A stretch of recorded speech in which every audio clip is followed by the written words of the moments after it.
We all know that there are rich countries and poor countries. The United States? It's one of the richest countries in the world with one of the highest standards of living. The Central African Republic? It's one of the poorest countries in the world. Mexico? It's somewhere in between. But just how big are these differences between the rich and the poor countries? And how do we measure these differences?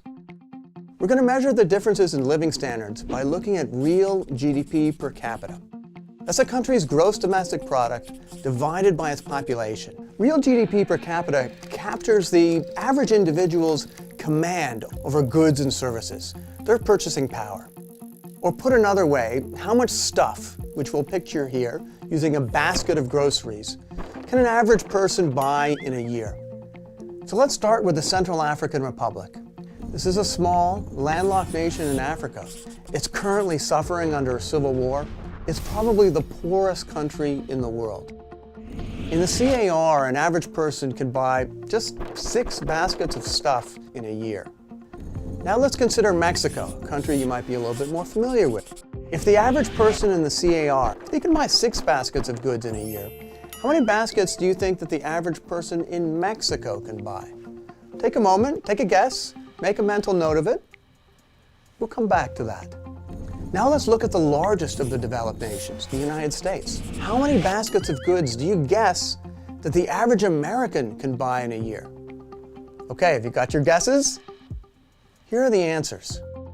In our depiction, each basket is worth $100 of buying power per year. Using data from the International Monetary Fund, real GDP per capita in the Central African Republic is about $600 per year. Just 6 baskets. Real GDP per capita in Mexico, in contrast, is $17,800 per year, or 178 baskets. Both of these numbers, by the way, have been converted to dollars by taking into account differences in prices in these countries.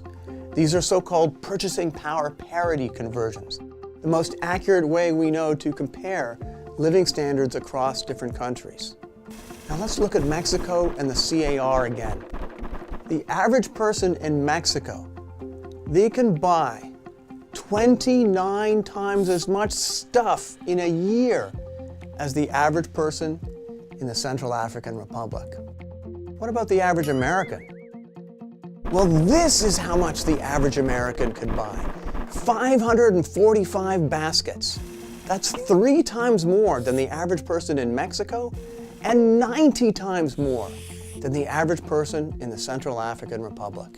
So when we're talking about differences in wealth between countries, these are not small differences, but regularly on the order of 10, 20, 50, sometimes 100 times more in one country than in another.